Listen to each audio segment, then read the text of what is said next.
Presidente Bolsonaro, oggi questo incontro dedicato alla Cina, alle grandi opportunità di sviluppo che ci sono davanti, ma lei ha fatto una relazione sullo stato di questa regione, una regione che ha una solidità finanziaria, una regione che ha ritrovato punti di sviluppo importanti con l'organizzazione dei cluster e delle filiere e infine le opportunità offerte dal Porto Franco di Trieste.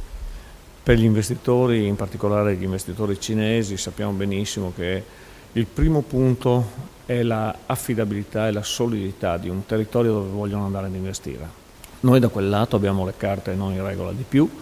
In questo momento noi abbiamo l'ultima rilevazione, abbiamo un rating di A-, quindi molto superiore rispetto al rating del paese da un lato e di molti altri territori nazionali.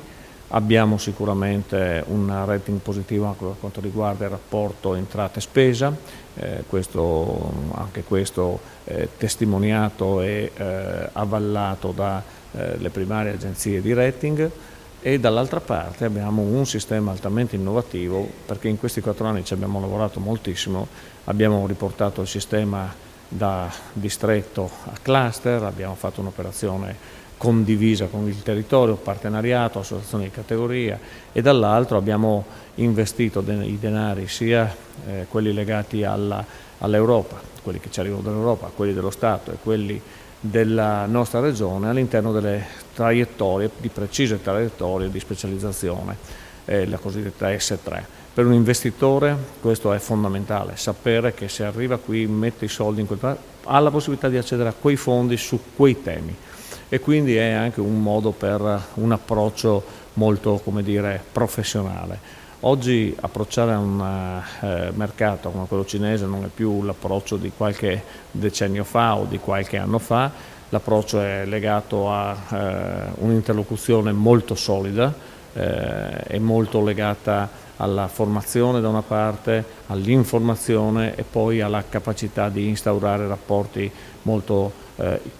importanti da un punto di vista della trasparenza. Ultimo aspetto è quello della logistica. Oggi la nostra regione dal punto di vista logistico ricomincia ad essere molto attrattiva, cosa che per anni non è stata. Gli investimenti che stiamo facendo sulla portualità, sulla rete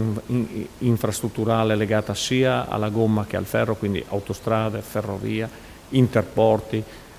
tutto questo parlare di questi anni si sta trasformando anche in opere solide, visibili, i cantieri, le piattaforme, eccetera. Ecco, oggi noi sappiamo che rispetto ai nostri interlocutori, ai nostri investitori, abbiamo chiarissimo come possiamo proporre una regione in grado di attrarre investitori.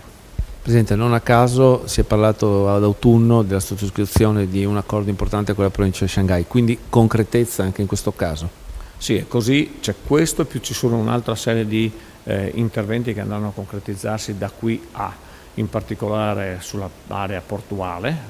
dove le piattaforme logistiche stanno attirando in maniera molto forte gli investitori. In questi giorni abbiamo avuto più di qualche contatto sia a livello istituzionale che a livello fra aziende e sappiamo che questa partita è una partita che si gioca all'interno della Via della Seta, dove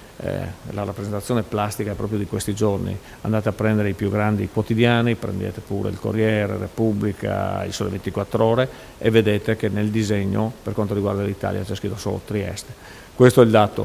dato fondamentale, il dato della correttezza di quello che sto dicendo, che non è propaganda in alcun modo, ma è proprio la capacità di mettere la nostra regione al centro di queste politiche e dare quindi alle nostre imprese una serie di possibilità che sono sempre più grandi.